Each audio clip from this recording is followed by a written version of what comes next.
Jeudi 10 février 2022, au Centre de promotion artisanale de l'apprentissage et de perfectionnement CEPAP, un organe de l'association Amimori, 6 à Sémé-Craqué, dans la commune de Sémé-Podi. Elles sont 5 impétrantes après plusieurs années de formation en modélisme couture qui présentent ce jour leur rapport qui consacre la fin de leur formation devant un jury constitué des professionnels et spécialistes du métier et ceux de la promotion de l'auto-emploi des jeunes et devant parents et amis. Ces impétrantes ont exposé leur thème en duo pour certaines et en solo pour d'autres. Durant ces années de formation dans les locaux du Centre, et malgré les difficultés rencontrées, la passion a pris le dessus sur le travail quotidien et ne fait que grandir au jour le jour. Ainsi, à la date d'aujourd'hui, j'ai pris goût au métier et je pense bien saisir chaque opportunité d'approfondir mes connaissances afin de devenir l'une des icônes de cette noble et prestigieuse marque de vie. C'est pourquoi j'ai choisi dans le cadre de ce travail le thème « La mode, une vitrine culturelle ».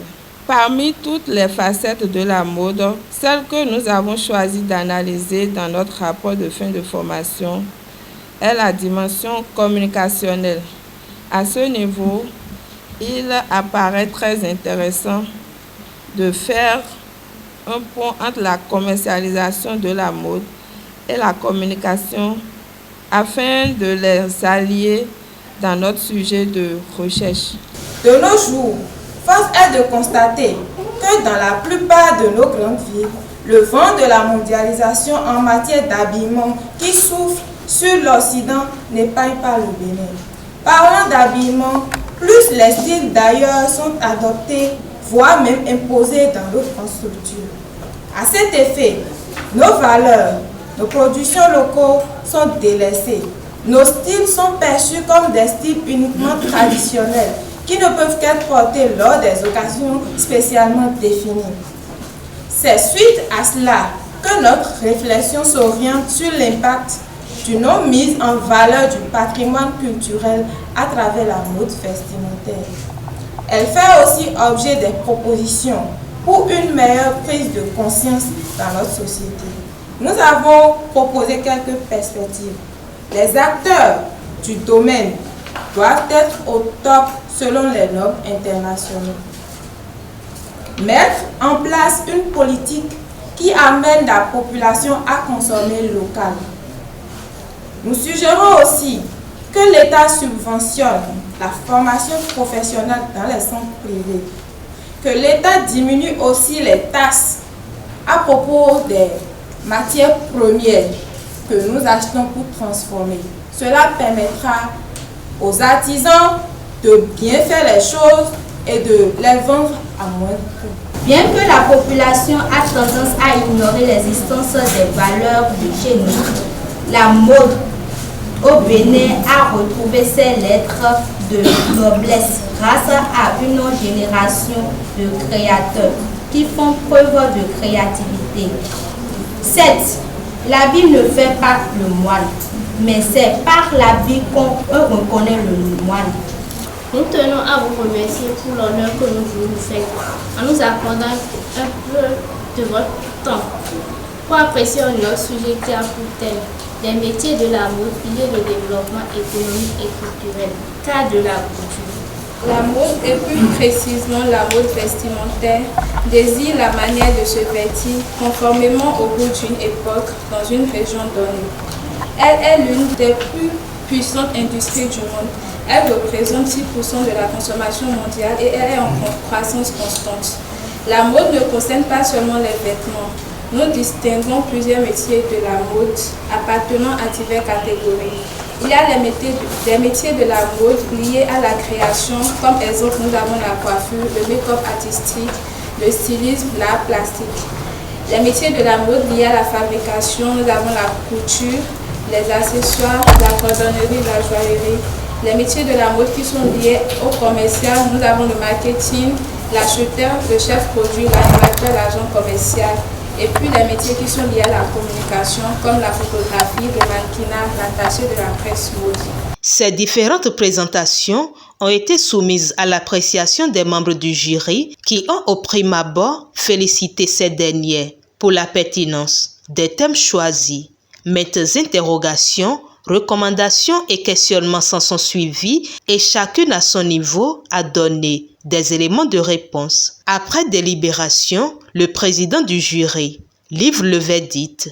Le jury a apprécié individuellement, collectivement. Nous avons jeté des regards sur la qualité de vos documents, ce que vous avez présenté. Nous avons analysé votre capacité de prise de parole. Nous avons échangé sur votre compétence intellectuelle. Nous nous sommes dit qu'il y a l'espoir et qu'il y a la motivation derrière ce que vous faites. Et dites-vous que ce que vous venez de faire ce matin est originel. Ça permet à d'autres personnes d'aller et de mieux réfléchir sur le métier. Et dites-vous que vous êtes la relève.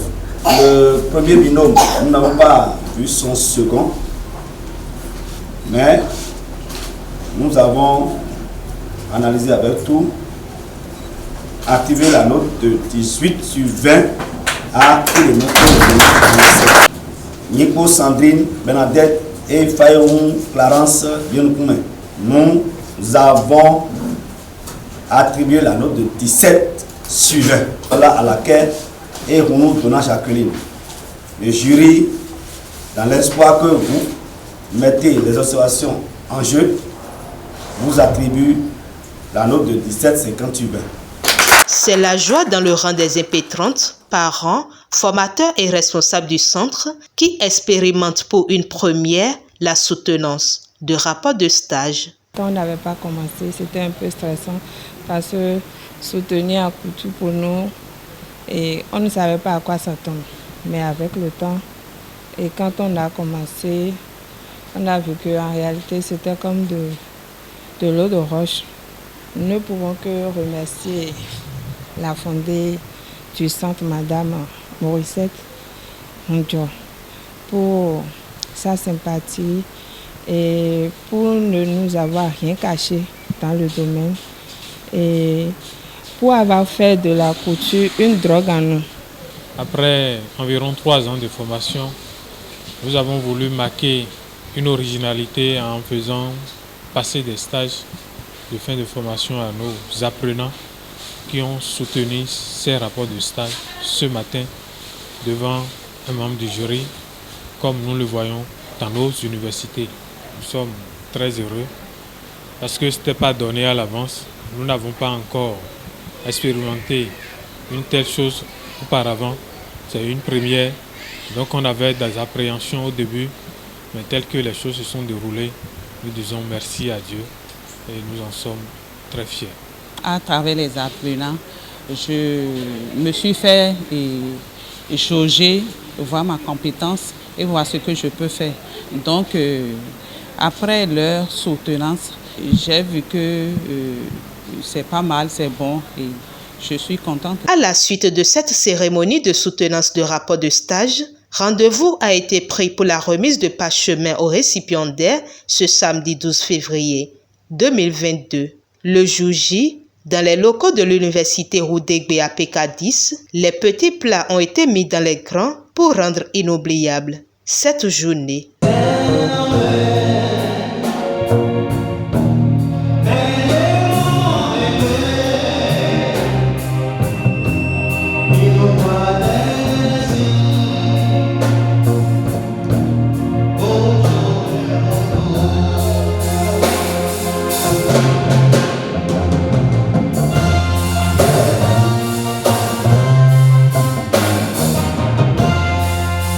Sous des applaudissements bien nourris, chaque récipiendaire a fait son entrée dans la salle, escorté par une hôtesse, et s'en est suivi le lancement des hostilités.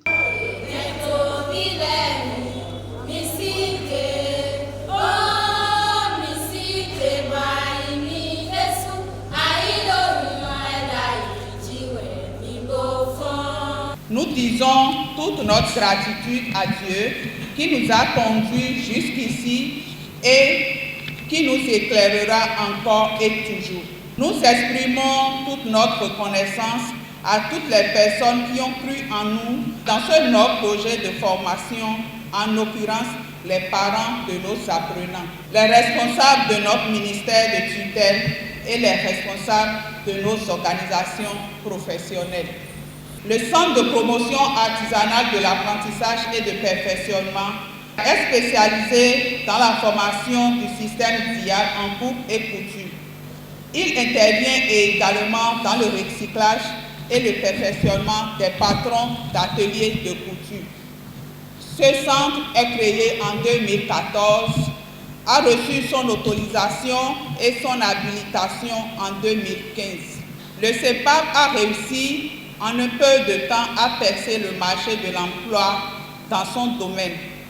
À titre d'exemple, il compte à son actif plus d'une dizaine d'enfants sur le terrain, dont 3 sont sous contrat à la Fondation Claudine Talon depuis près de 2 ans. Comme dans toute entreprise humaine, tout n'est pas rose.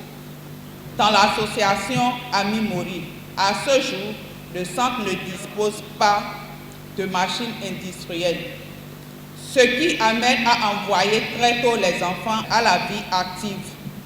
Le centre souffre également de l'insuffisance des salles de formation, obligeant ainsi à faire des combinaisons ou des jumelages de niveau.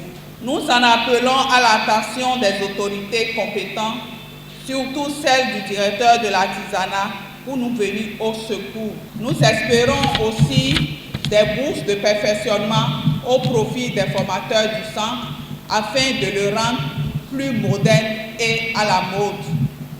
Quant à vous, heureux récipiendaires, nous vous exhortons à ne pas cesser de vous former, car le domaine de la mode est évolutif comme le monde actuel des choses. Continuez donc à donner le meilleur de vous-même pour engager le combat contre le chômage et le sous-emploi. Cette sortie officielle des récipiendaires de la première promotion du CEPAP a connu la présence de plusieurs responsables des organisations professionnelles et du ministère de tutelle. Le 10 dernier, on était à la fin de la soutenance dans le 10 centre à craquer. Et c'était vraiment mouvant. On n'y croyait pas. Mais la promotrice, vraiment, je lui dis un grand chapeau. C'est vrai, c'est dans les écoles que nous rencontrons ces gens de choses que les gens soutiennent leur mémoire, mais cette fois-ci, les artisans aussi ont décidé de le faire. Et je tire encore un grand chapeau aux collaborateurs de ce centre, M. Divor et M. Aboukonou, jour et nuit, et ils sont aux côtés de ces apprenants. La présidence de l'événement de ce jour, merci pour tout ce que vous faites. Vous n'êtes plus à démontrer dans le secteur. Votre talent est indiscutable. Je suis conscient et je suis certain de ça. Vous faites partie de ceux qui font la fierté de l'artisanat béninois, précisément du textile habillement, pour le savoir-faire que Dieu vous a donné. Donc je ne doutais pas de ce que je viendrai voir ici aujourd'hui. Les produits qui sont sortis de vous sont les bienvenus parce qu'ils sont venus à un moment de consommation local où le consommation local gagne le terrain au Bénin. Nous savons que c'est le moment plus que jamais de redoubler d'efforts parce que c'est un moment où le gouvernement est soucieux de la consommation locale. Au cours de cette cérémonie, marquant le couronnement de plus de 7 ans d'intenses activités de formation, d'apprentissage en coupe-couture, un point d'honneur a été mis sur les pailles tissées pour la promotion de la consommation locale.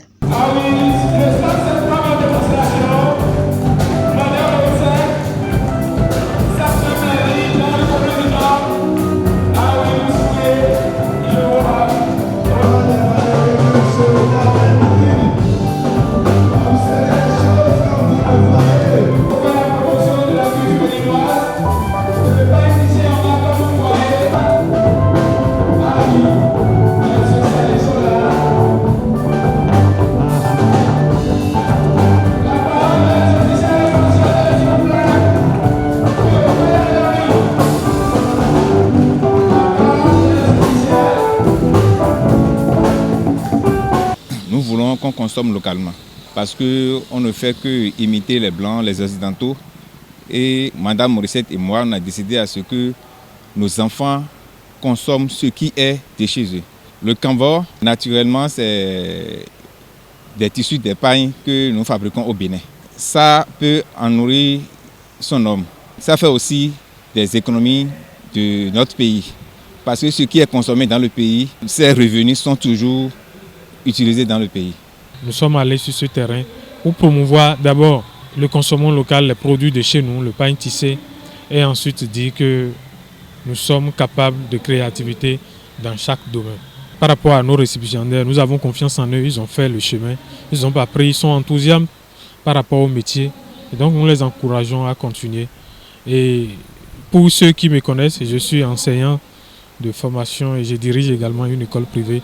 Mais il est temps que nous joignons la pratique à la théorie. Et c'est pour ça que je fais mon inscription dans le milieu artisanal pour mieux appliquer ce que nous apprenons. Et j'invite les parents à pencher dans ce sens. Les récipiendaires que nous avons aujourd'hui, parmi elles, il y a des licenciés. Et donc, l'école forme pour la vie. L'artisanat est là pour nourrir son homme. Vous remercier surtout nos partenaires, les fêtières, les organisations professionnelles qui accompagne ce centre depuis sa création et également remercier sa fondatrice qui fait tout pour que le centre évolue. Parents et invités, tous émus de cette innovation, apprécient. Nous avons vu Madame Morissette avec son centre qui est en train de faire défiler les enfants avec notre paille tissée. Et je suis heureux de constater ça avec beaucoup ça. C'est la promotion, consommons ensemble les trucs made in Bénin. Madame Morissette nous a vraiment émerveillés avec ce qu'elle a créé. Nos parents, nous disons une fois encore merci, merci, merci pour les multiples efforts que vous avez à déployer. Quant à vous, heureuses bénéficiaires, comme le disait la chanson de tout à l'heure, écoutez-vous. Je vous prie, et je prie le Seigneur, afin que vous preniez votre destinée à main. Nous avons observé des jeunes que je peux appeler une nouvelle génération dans le secteur de la mode. Ils sont en train de faire les premiers pas ou les premières expériences dans le domaine avec beaucoup d'innovation, ce qui n'est pas le cas par le passé. Donc vous imaginez qu'un tel événement qui a un contenu universitaire, donc je crois que c'est une innovation et ça pourra véritablement impacter ces jeunes à pouvoir prendre conscience dans leur domaine. La deuxième chose, nous avons remarqué la promotion des produits béninois tels que le pain tissé que nous sommes en train de promouvoir tous en ce moment. Je pense que utiliser ces genres de matières pour un tel événement, ça appelle à réfléchir. Ça nous interpelle tous. Je crois que c'est une initiative à encourager. À travers un défilé de mode, chacune des récipiendaires a restitué ses connaissances et démontré son talent par cette tenue, portée par des mannequins.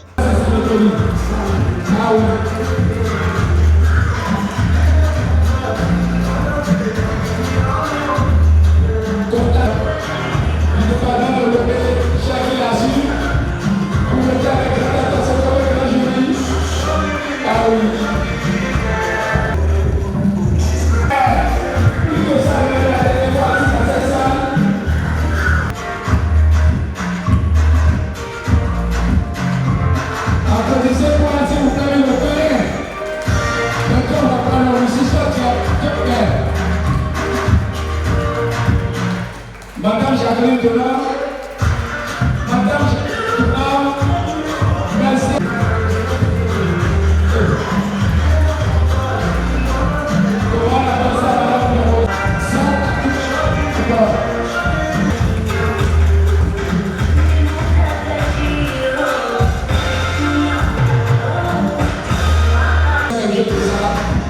Madame Demoiselle Inspirée, ah oui, là,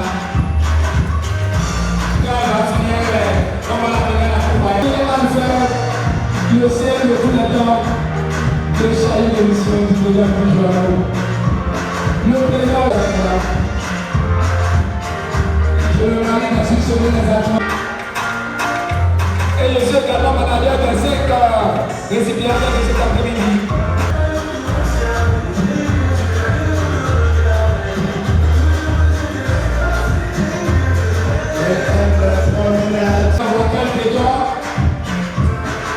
Je suis en train de voter, j'ai vu le derrière. Regardez, il faut passer un peu pour voir tout ça. Voilà, Michel, à la carte, qui accompagne le président. Aujourd'hui, c'est un grand jour.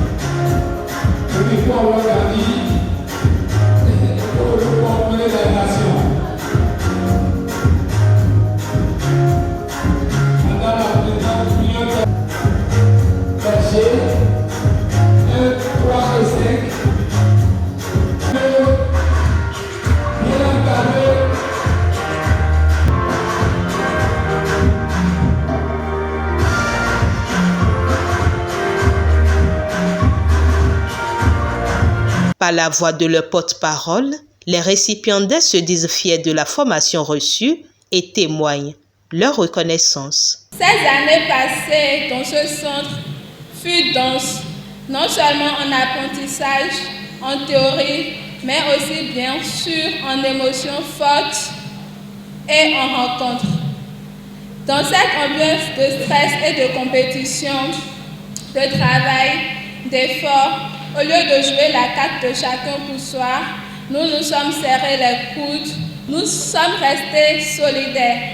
Nous pouvons être fiers de ce diplôme et de notre formation qui nous donne des atouts importants pour notre vie professionnelle. Nous en remercions tout d'abord les parents ainsi que toutes les personnes qui se sont rendues disponibles au cours de notre cursus. Je pense en particulier à Madame Morissette Mounjo et Monsieur Isidore Arukonou.